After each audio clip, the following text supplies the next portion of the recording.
Bismillahirrahmanirrahim. Assalamualaikum warahmatullahi wabarakatuh. Alhamdulillahi rabbil alamin wa bihi nasta'in ala umuri dunya waddin.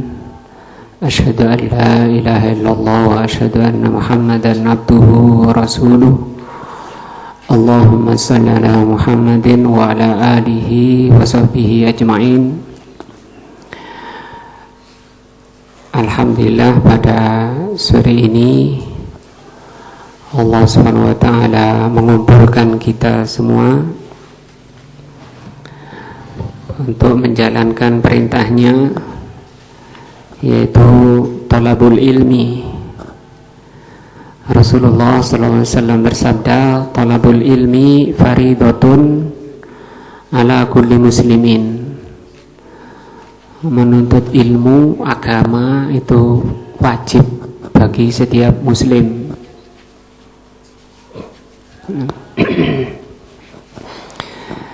Dari itu perlu bagi ikhwah sekalian untuk sebelum jauh membahas, terlebih dahulu menata niatnya dalam rangka untuk ibadah kepada Allah, dalam rangka untuk taat kepada Allah Subhanahu wa ta'ala, menjalankan kewajibannya, dan dalam rangka untuk bertakwa kepada Allah. Satu-satunya bekal yang bermanfaat yaitu bekal takwa. Ikhwas sekalian, ini masih percobaan rekaman, karena tadi dicoba hasil rekamannya kurang bagus. Insya Allah taklim ini akan kita laksanakan secara rutin setiap Ahad. Insya Allah kalau Allah takdirkan, mungkin antum masih banyak sibuk. Kalau sore saya mengusulkan kalau pada Isya. Nah, pada Isya insya Allah lebih longgar, kemudian kondisi lebih senyap, lebih dingin, dan yang sibuk-sibuk sudah hilang penat, sudah ketemu istri, sudah ngopi, sudah makan, taklim. Insyaallah mulai Ahad depan kita lanjutkan setelah sholat Isya langsung. Ikhwas sekalian yang dirahmati oleh Allah Subhanahu wa ta'ala, jadi talabul ilmi harus menjadi sifat kita. Jangan merasa kemudian saya tidak butuh talabul ilmi. Tadi hadis mengatakan fardu. Di hadis lain Rasulullah SAW bersabda, hadis dari sahabat Muawiyah, beliau mengatakan, Rasulullah SAW mengatakan, man yuridillahu bihi khairan yufaqqihu fiddin. Kalau Allah menghendaki orang itu baik, maka Allah akan memberikan dia, mengaruniakan dia kefakihan, kefahaman di dalam agama. Kata Al-Imam Al-Hafidh Ibnu Hajar rahimahullah ketika menjelaskan hadis ini, beliau mengatakan bahwa hadis ini menerangkan bahwa orang-orang yang malas talabul ilmi, malas belajar agama, hurrima alaihimul khair, diharamkan baginya kebaikan-kebaikan, terhalang baginya kebaikan-kebaikan. Menunjukkan bahwa talabul ilmi itu merupakan fardu, merupakan pintu-pintu kebaikan.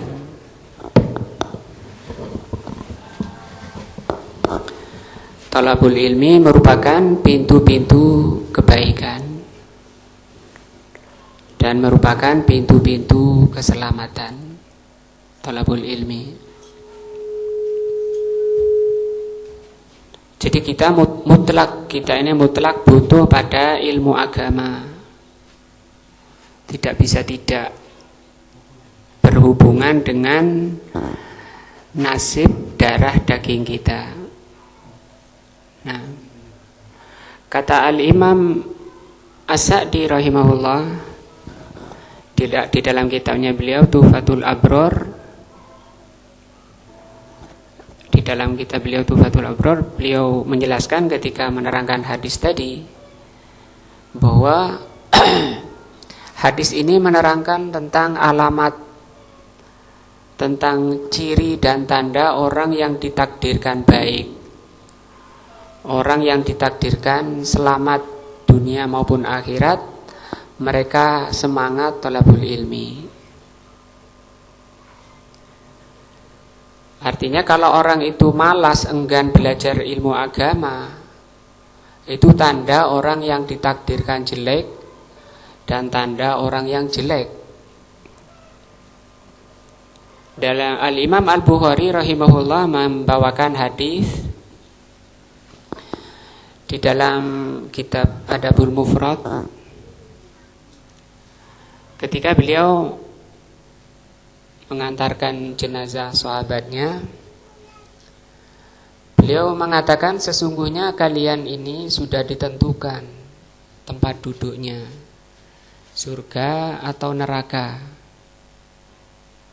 Mendengar sabda Nabi ini, maka sahabat tanya, afala nattakilu ala kitabina ya Rasulullah, apakah kita tidak cukup bersandar pada takdir kita, catatan kita, tidak usah beramal?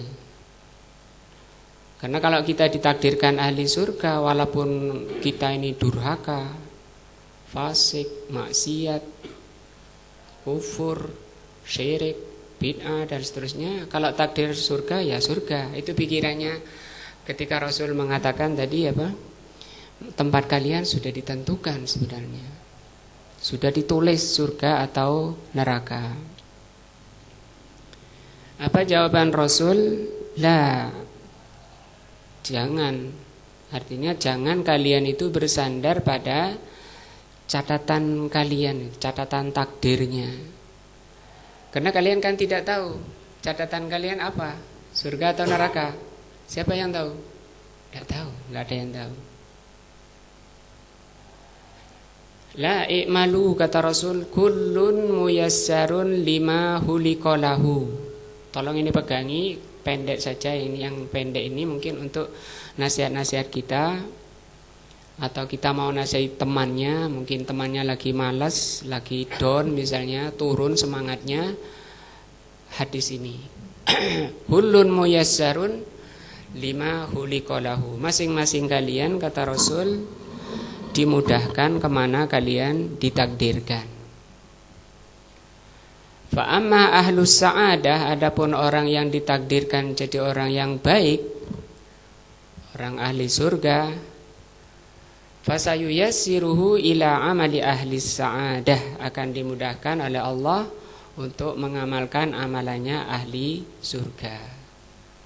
Jadi, kalau kita mendapati diri kita itu mudah mengamalkan ketaatan, mudah thalabul ilmi, mudah memahami ilmu, mudah mengamalkannya, bersyukur kepada Allah. Bukan menjazam, bukan memastikan, tapi itu tanda bahwa dia ditakdirkan sebagai orang baik. Tapi kita tidak bisa memastikan apakah betul dia orang baik, apakah pasti dia orang baik, kita tidak bisa. Karena kata Rasul di hadis lain, ada orang dari kecil amalannya ahli surga, kurang satu jengkal dia mau masuk surga, ternyata dia mengamalkan amalan ahli neraka dan dia masuk neraka disebabkan karena catatannya yang sudah berlalu. Tapi kita berdasarkan hadis ini bisa waspada, hati-hati terhadap diri kita. Fa amma ahlus saqawah, adapun orang yang celaka, orang yang binasa, orang yang jelek, kata beliau, kata Rasulullah sallallahu alaihi wasallam, fasayuyassiruhu ila amali ahlis saqawah, dimudahkan untuk mengamalkan amalan ahli jelek. Dan beliau bacakan ayat, fa amma man a'ta wattaqa wa saddaqa bil husna fasanuyassiruhu lil yusra, dan seterusnya. Nah, jadi insya Allah di sini kita memohon kepada Allah, berdoa kepada Allah, teman-teman di sini semangat untuk bisa melaksanakan talabul ilmi di rumah ini insya Allah. Dan kita mohon bisa mengembangkan di sekitar rumah ini, bisa dikembangkan sesuai kebutuhan, misalnya pengajaran anak-anak dan seterusnya. Maka kita harus, yang terutama yang sudah dewasa itu dimohon untuk tidak songgo tangan menonton. Karena kata Rasul sallallahu alaihi wasallam, Allah mengatakan wal asri, demi masa, demi waktu, innal insana lafi husrin, sesungguhnya setiap manusia itu dalam kerugian, illa alladzina amanu wa amilus solihati wa tawassaw bil haqqi wa tawassaw bis sabri. Orang itu pasti masuk neraka, diancam neraka, kecuali yang mensifati dirinya dengan 4 sifat, ya, yang diterangkan di surat ini. 4 sifat itu beriman, beramal soleh. Mungkin ini sudah bisa kita dikatakan yang sudah lama taklim, tentunya ini sudah didapati, iman, amal soleh. Yang ketiga berdakwah. Nah, dakwah ini yang karena dakwah ini merupakan amalan jama'i, gak bisa sendiri-sendiri, maka saya menasihatkan pada antum semua sekitaran sini untuk jama'i, bersatu, bersama. Nah, untuk menolong agama Allah, meninggikan kalimat Allah.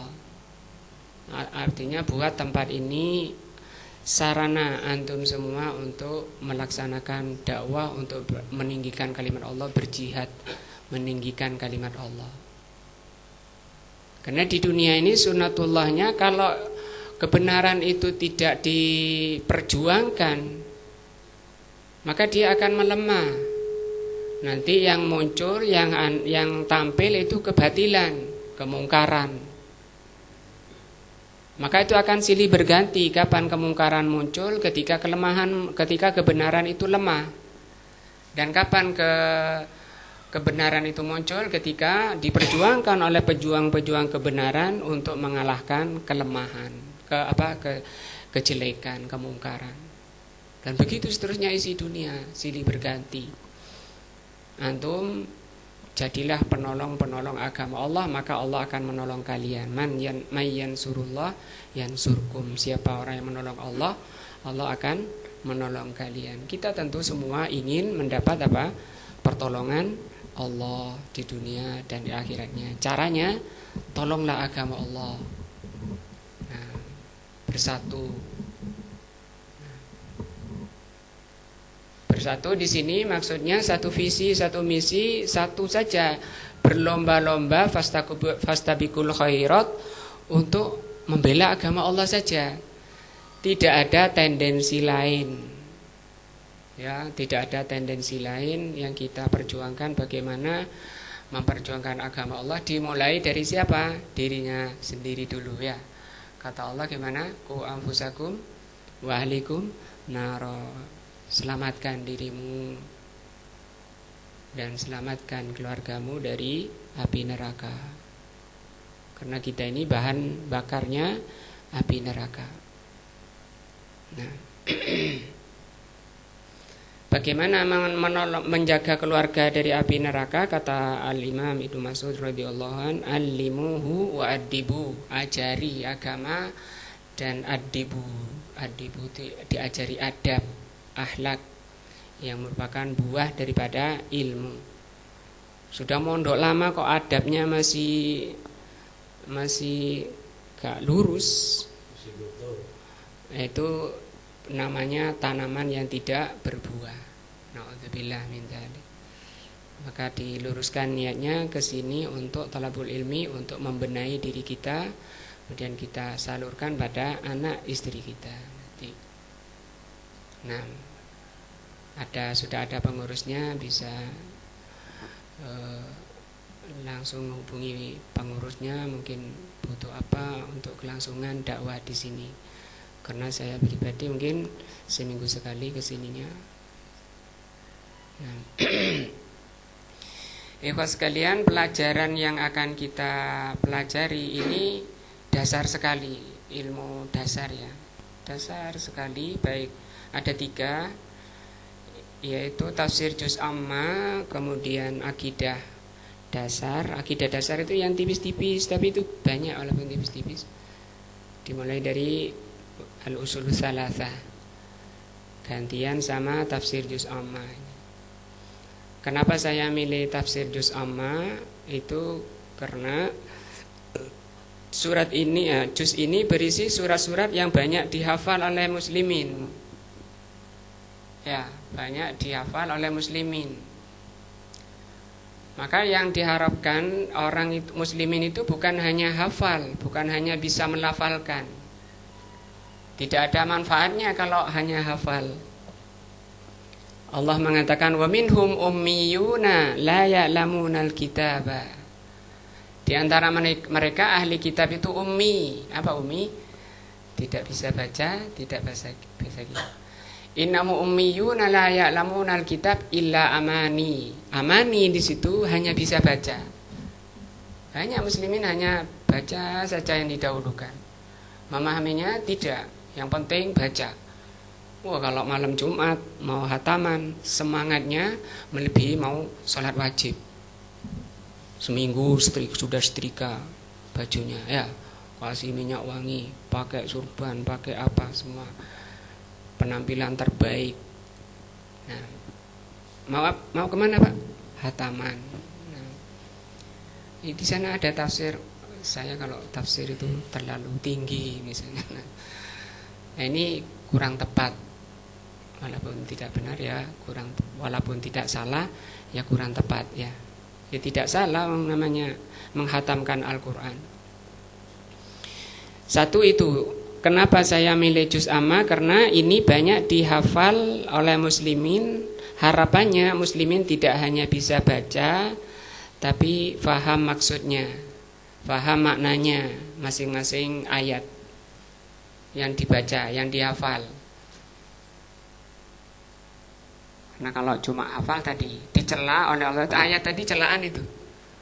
Wa minhum ummiyun la ya'lamunal kitab illa amani wa inhum illa yadhunnun. Sementara kehidupannya dia ngikuti nafsunya saja, ngikuti don-donnya saja. Padahal Al-Qur'an itu isinya petunjuk.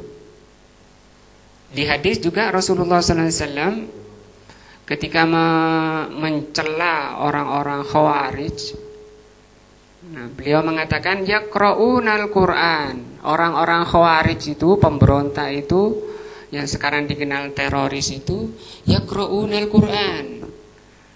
Mereka itu pandai baca Al-Qur'an. Tetapi kata beliau sallallahu alaihi wasallam la yujawizu hanajirahum, tidak melampaui kerongkongannya bacaannya. Pintar kalau bacaannya, tapi tidak melampaui kerongkongannya. Maksudnya diterangkan para ulama ada 2 maksud. Yang pertama, tidak paham maknanya. Yang kedua, tidak mengamalkan. Nah, tidak paham maknanya. Membaca surat Al-Maidah, wa man lam yahkum bima anzalallah, barang siapa yang tidak berhukum dengan hukum Allah, fa ulaika humul kafirun. Mereka itu orang kafir. Coba negara kalian ini negara apa?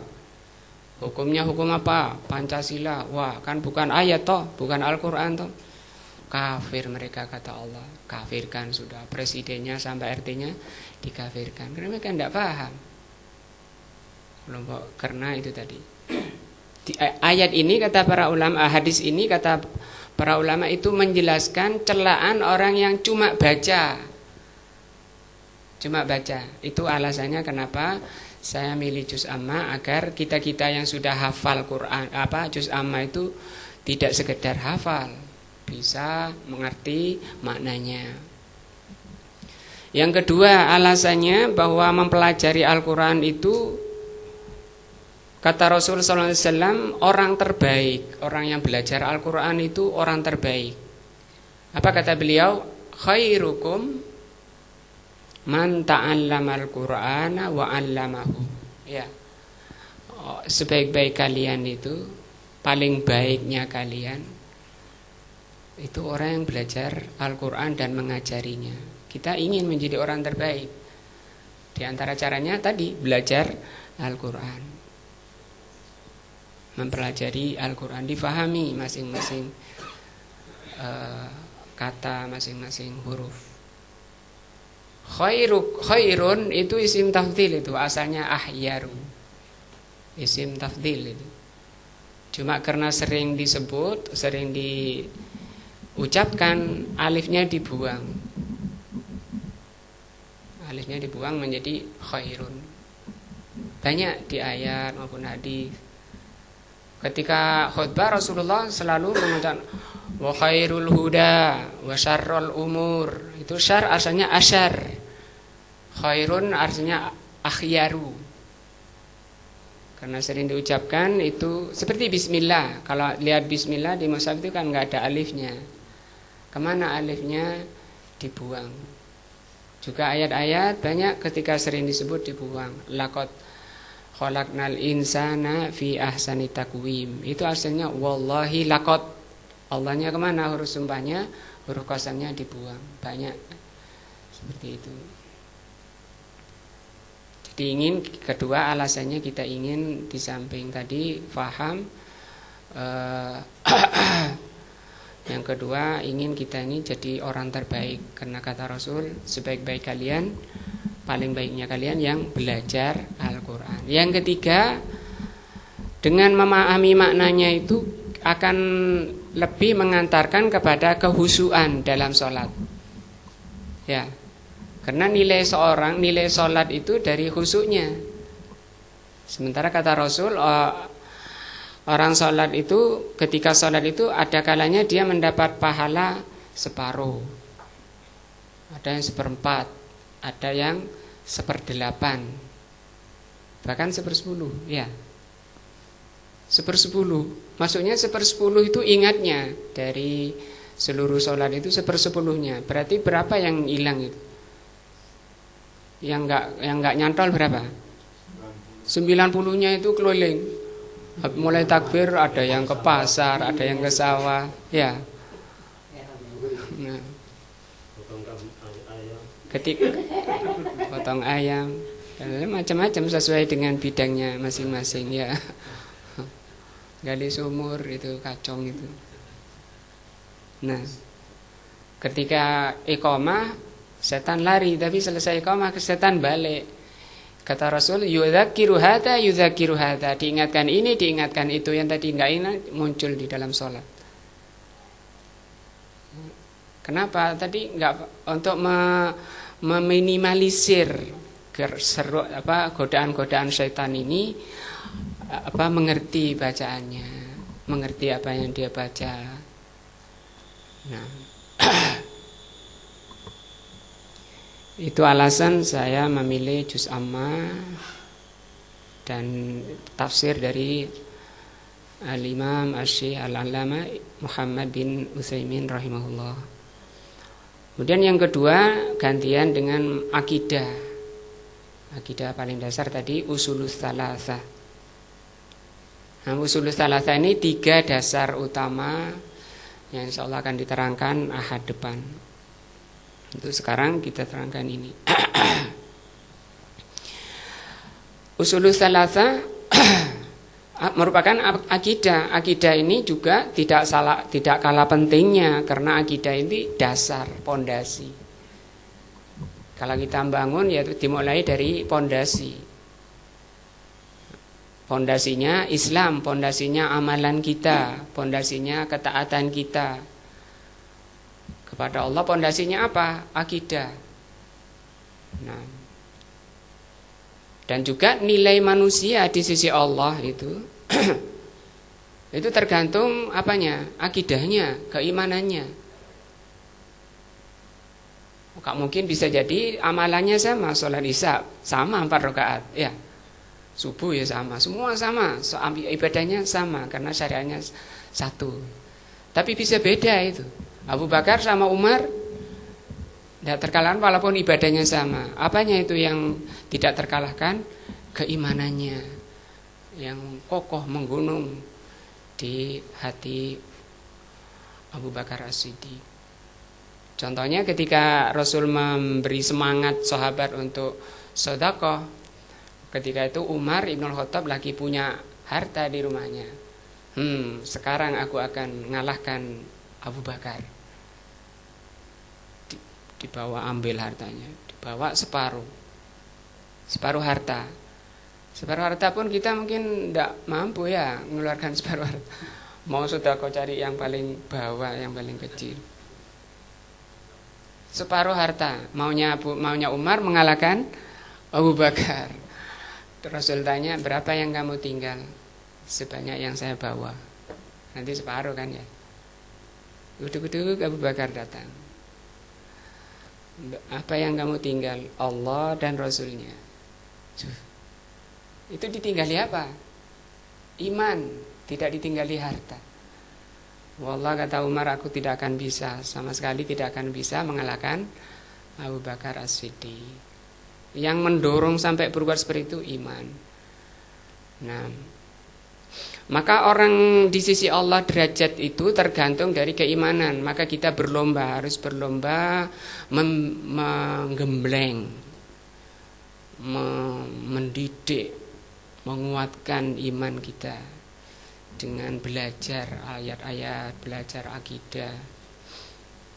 Nah, juga menjadi penentu nilai dari pahala suatu amalan. Tadi sholatnya sama, sholat asar sama 4 rakaat, gerakannya sama seperti yang dicontohkan oleh Rasul Sallallahu Alaihi Wasallam. Tapi itu nilainya di sisi Allah bisa berbeda antara langit dan bumi, tergantung dari kehusuannya, tergantung dari keimanannya, kehadirannya. Itu akidah. Maka kita juga berusaha untuk menguatkan pondasi Islam kita.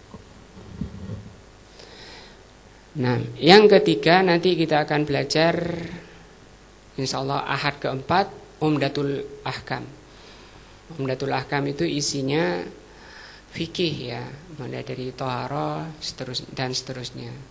Saya milih Umdah karena itu kitab sudah tidak perlu lagi bahas derajat hadisnya karena isinya hadis sahih semuanya. Nah, itulah mukadimah dari saya. Oke, amin. Lanjut. Nah, kita lanjut bisa dilihat di layarnya.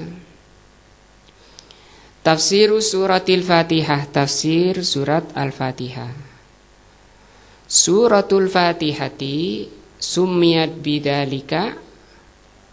Surat Al-Fatihah kenapa dinamakan Al-Fatihah? Li'annahu iftataha biha Al-Qur'anu Al-Karim. Karena Al-Qur'an mulia, Al-Qur'an yang mulia itu dibuka dengan surat ini, dengan surat Al-Fatihah. Waqad qila, ada yang mengatakan innaha, bahwa surat Al-Fatihah ini awwalu suratin. Surat Al-Fatihah ini awwalu suratin nuzilat kamilatan. Surat pertama yang diturunkan secara sempurna.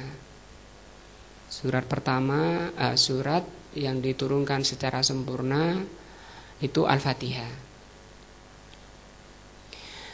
Hadhihi suratu, surat ini, qala ulama mengatakan innaha tashtamilu ala mujmali ma'anil Qur'an. Surat Al-Fatihah ini mencakup makna-makna Al-Qur'an secara global. Maksudnya itu kandungan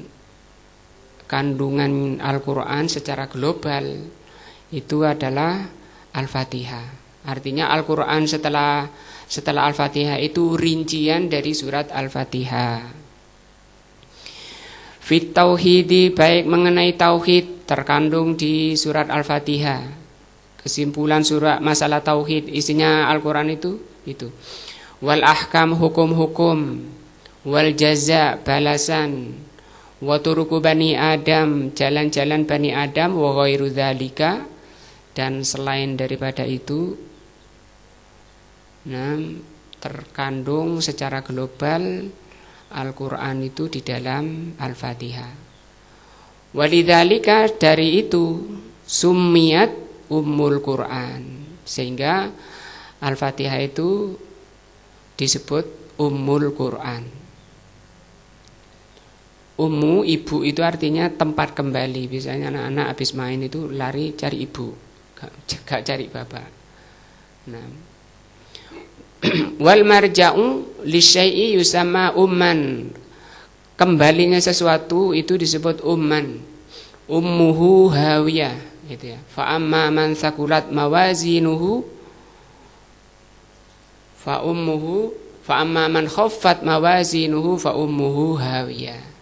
Adapun orang yang ringan timbangannya, tempat kembalinya adalah hawiyah. Hadhi suratu, surat ini laha mumayyizatun. Surat ini memiliki kelebihan-kelebihan. Tutamayyazu biha an ghairiha, yang dibedakan dengan kelebihannya itu dari surat-surat lainnya. Minha, diantaranya annaha ruknun fis sholawati, bahwa Al-Fatihah ini merupakan rukun dalam sholat. Allati hiya afdalu arkanil Islam, yang sholat itu merupakan paling afdolnya rukun Islam. Ba'da syahadatain, setelah 2 kalimat syahadat. Fala sholata, maka tidak sah sholatnya, liman lam yaqra' bi fatihatil kitabi, tidak sah sholatnya orang yang tidak membaca Al-Fatihah, baik itu makmum maupun imam. Wa minha, diantaranya juga Al-Fatihah annaha ruqyatun, Al-Fatihah ini ruqyah, penyembuh. Idza quri'a biha alal marid, kalau dibacakan pada orang sakit, syufia biidznillah, akan sembuh dengan izin Allah. Apakah itu penyakit batin, penyakit jiwa, penyakit hati maupun penyakit badan. Nah, ada zaman Rasul, ada sahabat, rombongan sahabat lagi jalan, lagi safar melewati suatu kampung yang tuannya terkena sengat, apa yang nyengat itu sampai lumpuh, nggak bisa jalan. Itu dibacakan Al-Fatihah oleh sahabat, langsung berdiri.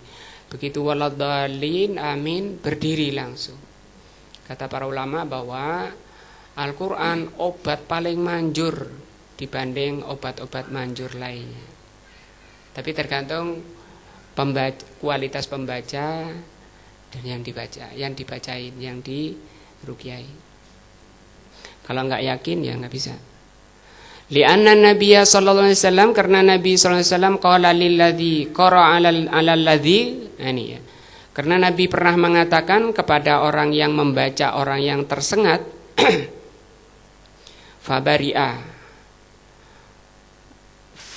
kemudian sembuh ya. Wa ma yudrika annaha ruqyatun. Nah, engkau telah tahu bahwa ini adalah ruqyah. Nah, ini yang di bawahnya ini tidak saya baca, belum waktunya ini. Nah, kita langsung masuk ke tafsir basmalah ya. Bismillahirrahmanirrahim. Di sini kan asalnya ismun itu ya. Tapi di sini nggak ada alifnya. Alifnya nggak ada. Kenapa tadi? Kenapa dibuang? Itu insya Allah alasannya karena sering diucapkan. Ini kan bismillah itu di Al-Quran ada 112 ya. Walaupun nggak tertulis di mana At-Taubah, tapi ada yang di tengah ayat. Nggak tahu yang di tengah ayat itu ada alifnya apa enggak. Tapi di Iqra bismi rabbikal ladzi khalaq, di surat Al-Alaq itu ada alifnya. Khusus bismillah, mungkin karena juga sering diucapkan oleh manusia, dibuang alifnya. Qauluhu ta'ala bismillahirrahmanirrahim. Ini ayat, ini firman Allah. Ayat dan ini firman Allah. Al-jaru wal majruru, jar majrur itu ini baknya ini namanya jar. Kalau kata Pak Baha, jar. Huruf jar, ini huruf jar. Kemudian bismi, ini isminya ini majrur. Majrur artinya yang dijer. Dijer oleh siapa? Oleh ba. Nah, maka ba ini beramal, berbuat. Apa perbuatannya? Mengejarkan kata setelahnya, isim setelahnya. Ini namanya jar majrur.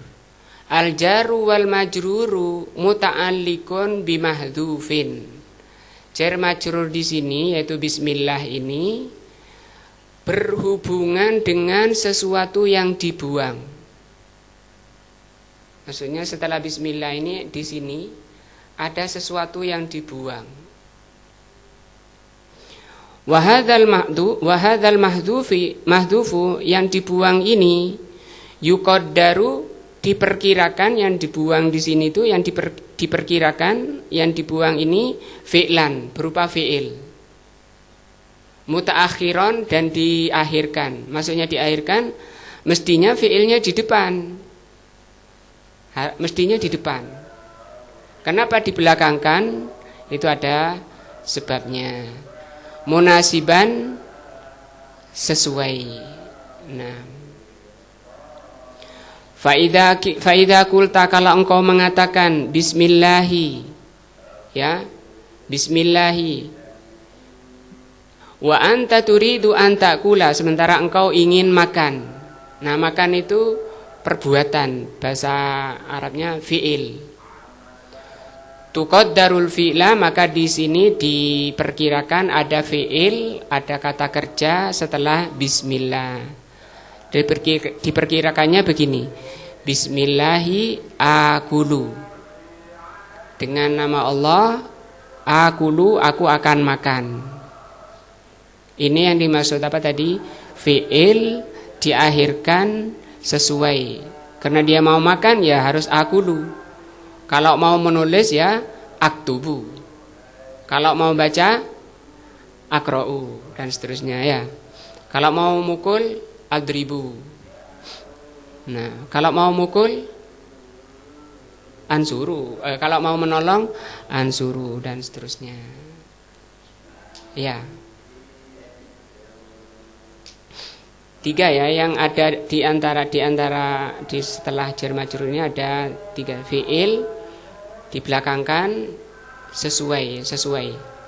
Nah, qulna innahu yajibu an yakuna muta'alliqan bimahdhuf.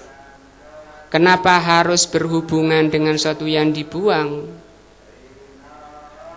Li'annal jara wal majrura ma'mulani. Kata beliau, karena jar majrur ini makmul. Makmul itu kayak majrur tadi, ada amil, ada makmul. Jadi jar majrur ini makmul. Kalau makmul harus ada amilnya. Tapi ini bahasa nahwu ya, mungkin antum pusing. Memang nahwu itu gayanya gitu, bikin pusing. Nah, makanya jarang yang mau belajar nahwu ya. Antum sudah belajar nahwu? Pernah ya? Kenapa kok mundur? Nah, iya, pusing. Nah, pusing ya. Nah, jadi nahwu itu, ilmu nahwu itu kayak rumah gubuk. Rumah dari godong damen kayak gitu. Sama gubuk lah, antum tahu gubuk. Tiangnya bambu, lapo, kena bakar langsung hancur. Itu kata Syekh Utsaimin. Tapi gerbangnya itu besi, baja. Dikira oleh orang yang mau belajar nahwu ini, wah besi, baja, bagaimana nanti kita ndobraknya. Nah, itu.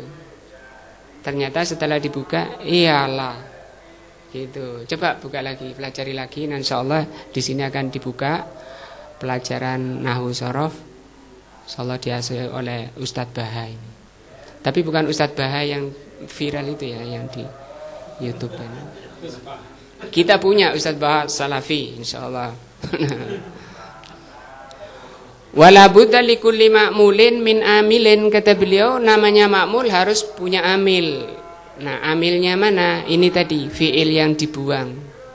Fi'il yang dibuang yang ada di belakang bismillah. Ini amil. Bismillahnya makmul. Ini bahasa nahwu, tapi antum paham insyaallah ya. Kalau Kak paham nanti rekamannya didengar ulang. Nanti waktu pertemuan lagi ditanya satu-satu. Yang nggak bisa nggak boleh pulang. Nah, suruh bersih-bersih kena ikop. Kata Pak Ismail. Wa qaddarna mutaakhiran li faidataini. Kenapa fiilnya kok di belakang? Kok tidak misalnya aku mau makan bismillah, kok tidak begitu? Aku mau nulis bismillah, kok enggak begitu? Aku mau baca bismillah, fiilnya kata kerjanya kok enggak di awal? Ada dua faidah kata beliau. Al-faidatul ula, faidah pertama, at-tabarruku. Tabarruk itu ngalap berkah kata orang Jawa. Mencari barokah. Apa barokah itu? Barokah berasal dari kata al-birkah. Birkah itu lembah yang banyak airnya. Orang datang ke sana butuh air. Ngambil untuk diminum, ngambil untuk nyiram tanaman, ngambil untuk cuci, untuk minum hewannya.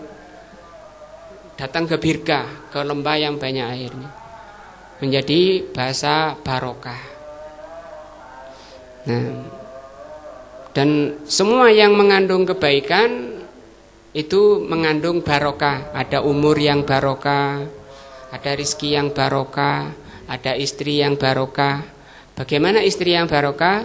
Kalau istri itu menghasilkan anak-anak yang soleh dan solihah.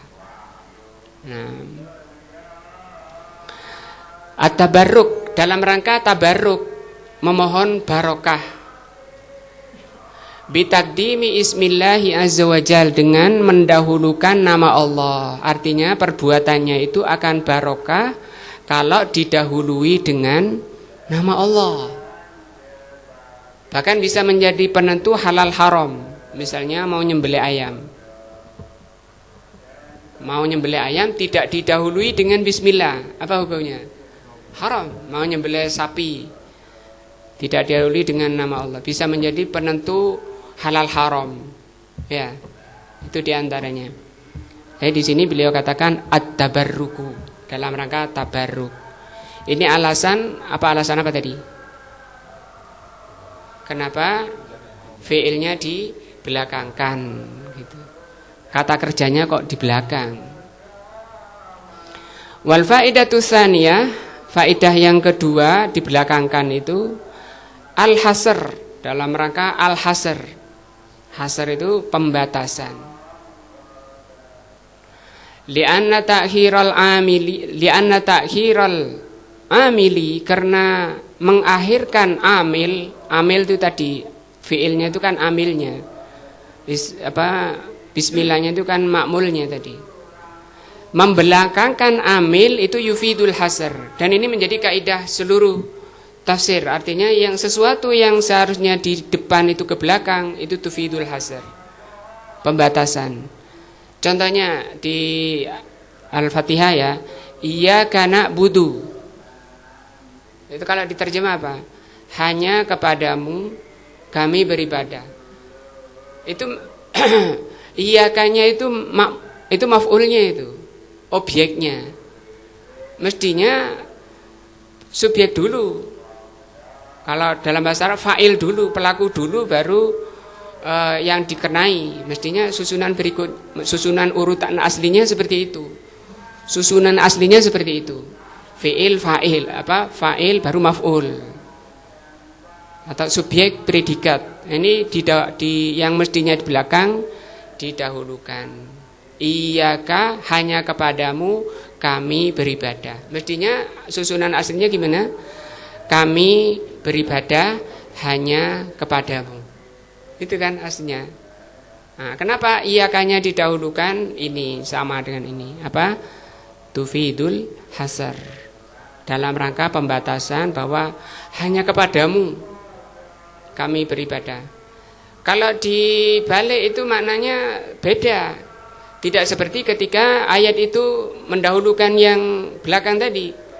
Kalau hanya kepadamu kami beribadah, artinya tidak akan beribadah saya ini pada selainmu ya Allah. Tapi kalau kamu bilang kami beribadah kepadamu, kami beribadah kepadamu, itu belum tentu dia beribadah hanya kepada Allah saja. Bisa jadi dia beribadah kepada Allah dan kepada yang lainnya. Dia beribadah kepada Allah, sholat, minta kepada Allah, tapi ya ke kuburan. Dia datang ke dukun-dukun, minta ke dukun-dukun. Kalau orang minta kepada Allah, berdoa kepada Allah, kemudian datang ke yang lainnya, minta kepada selain Allah, itu menyelisihi ucapannya iyyaka na'budu wa iyyaka nasta'in. Jadi ini alasan kedua, faedah kedua, tufidul hasar. Bagaimana hasarnya? Ka'annaka taqul, seakan-akan engkau mengatakan la akulu, aku tidak makan, bi ismi ahadin, dengan menyebut siapapun, hanya menyebut siapa? Allah saja, gitu. Ya, saya akan makan dengan tidak menyebut siapapun. Mutabarikan untuk mengalap berkah. Karena banyak orang kalau mau berdoa itu sebut dulu Allah, malaikat, Syekh Abdul Qadir Jailani, semua dipanggil wali-walinya. Sampai mulai subuh jam 7 belum selesai urusan tadi nyebut-nyebut. Wa musta'inan, dan dalam rangka memohon pertolongan di dalam makan tadi, illa bi ismillahi azza wajal, kecuali dengan menyebut nama Allah. Ini kenapa tadi diakhirkan. Nah, wa qaddarnahu fi'lan, kemudian berupa fi'il kok bukan isim. Li'annal asla, karena asal fil amal, asal dari perbuatan, al af'al adalah af'al fi'il. Wa hadhihi ya'rifuha ahlun nahwi, ini diketahui oleh ahli nahwu. Wa lihadza, dari itu la tu'malul asma'u illa bisurutin, isim tidak diamalkan kecuali dengan syarat. Wa qaddarnahu munasiban, dan kita perkirakan munasiban tadi harus sesuai. Kalau mau makan, mau minum, fiilnya itu loh. Li'annahu adalla, karena itu yang lebih menunjukkan alal maksud, pada tujuan. Walihadza qala Rasul sallallahu alaihi wasallam, dari itu Rasul mengatakan, wa man kana lam yadhbah falyadhbah bismillah. Barang siapa yang belum menyembelih maka sembelihlah. Maka di sini pakai isim, pakai apa? Fiil. Nah, au qala ala ismillah, dengan menyebut nama Allah, fahossa al-fi'la. Ini pembahasan kita tentang bismillah masih sampai di bismillah saja. Insyaallah masih Allah Ar-Rahman Ar-Rahim. Insyaallah dilanjutkan pertemuan berikutnya. Mungkin ada yang kurang paham. Fadhal. Ana tutup dulu ya. Kita tutup dulu. Subhanakallah bihamdika asyhadu an la ilaha illa anta astaghfiruka wa atubu ilaika. Wassalamualaikum warahmatullahi wabarakatuh.